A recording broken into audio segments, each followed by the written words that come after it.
Ciao e benvenuti a Sei sicuro? Il podcast di CNA.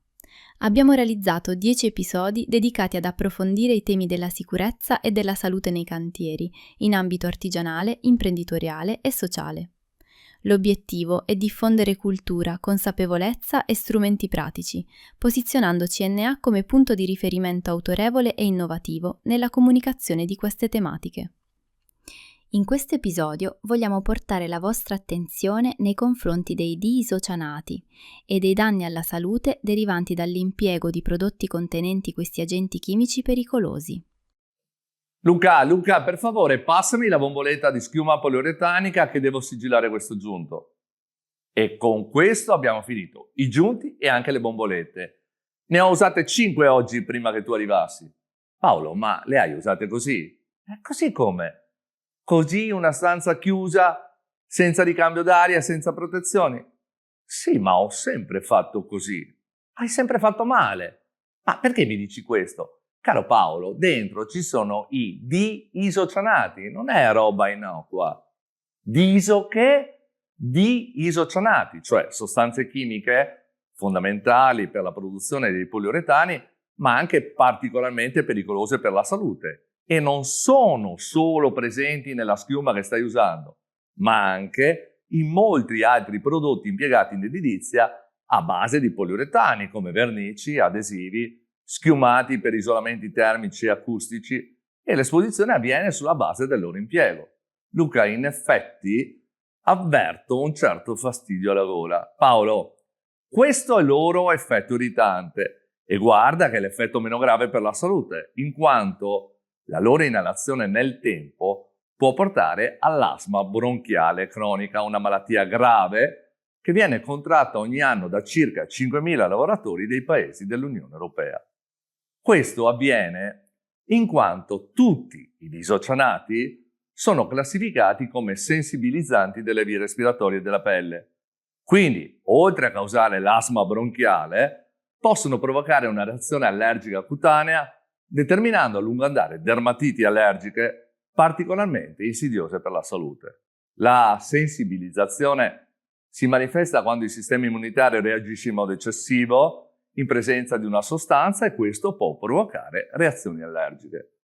L'azione è subdola, in quanto in una prima fase non si avvertono sintomi, se non quello dell'irritazione delle vie respiratorie, e una seconda fase successiva, a distanza anche di anni, nella quale vi è la comparsa della malattia. Il processo di sensibilizzazione si attiva anche quando i diisocianati sono in minime concentrazioni, in quanto i valori limite di esposizione professionale per queste sostanze sono tra i più bassi che si conoscano. Quindi un'azione subdola e strisciante che avviene già a bassissime concentrazioni, alle quali la sostanza è dannosa per la salute. Non solo, alcuni diisocianati sono sospetti cancerogeni e altri sono tossici per inalazione, anche con possibili effetti letali. Va bene, però, se io non sento l'odore, e questi un odore ce l'hanno, vuol dire che non ci sono e che quindi sono al sicuro. Magari fosse così. Tieni conto che quando sentiamo l'odore, e questa sensazione varia da persona a persona, è già tardi. La concentrazione è tale da essere particolarmente pericolosa per la nostra salute quando sono presenti in minime quantità e non ne avvertiamo l'odore, ovvero anche quando sono al di sotto della soglia olfattiva.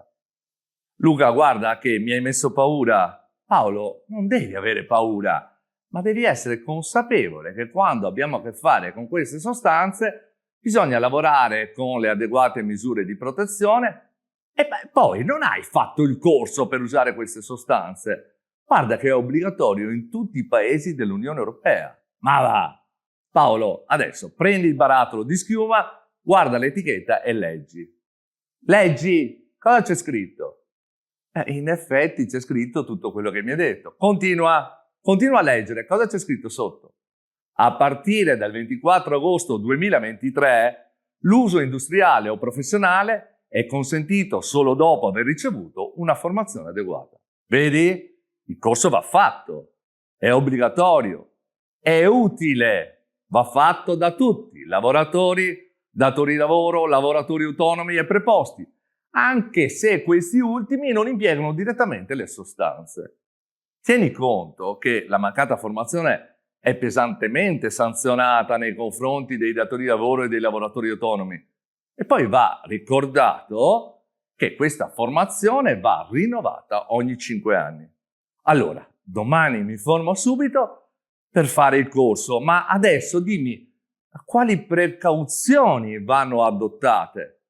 Guarda, in via puramente indicativa, ma poi devi approfondire per bene, devi seguire queste regole di base. Leggi sempre prima l'etichetta e la scheda dati di sicurezza e chiedi in caso di dubbio.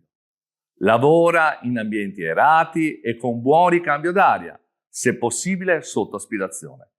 Mettiti sempre sopravvento in modo da evitare di respirare i vapori. Non mangiare, bere e fumare quando impieghi questi prodotti. Mantieni il posto di lavoro in ordine e in buone condizioni di pulizia.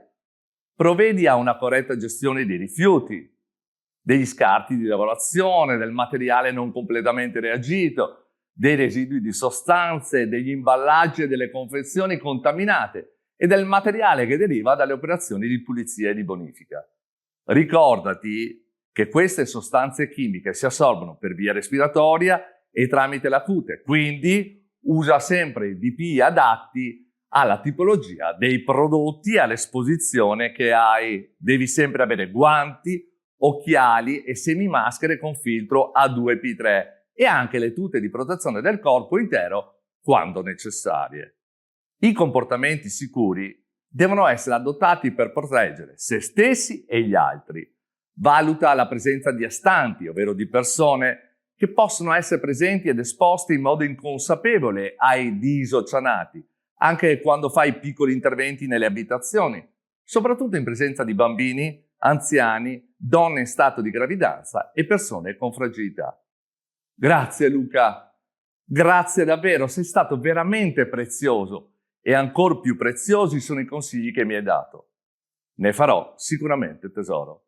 Caro Paolo, vedi, nel lavoro possiamo avere a che fare con sostanze pericolose che non vediamo, ma entrano pian piano, giorno dopo giorno, nel nostro organismo e restano. Lavorare in sicurezza, in questo caso, significa conoscere i pericoli, sapere cosa si sta respirando e scegliere di proteggersi. Sempre.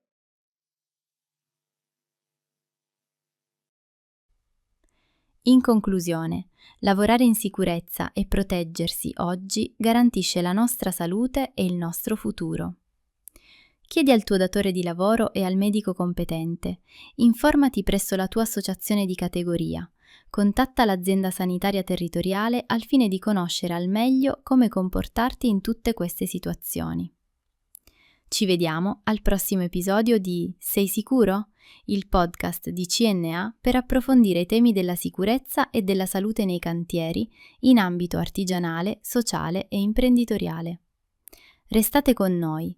Parlatene con lavoratori, colleghi, amici, familiari e aiutateci a diffondere la cultura della prevenzione.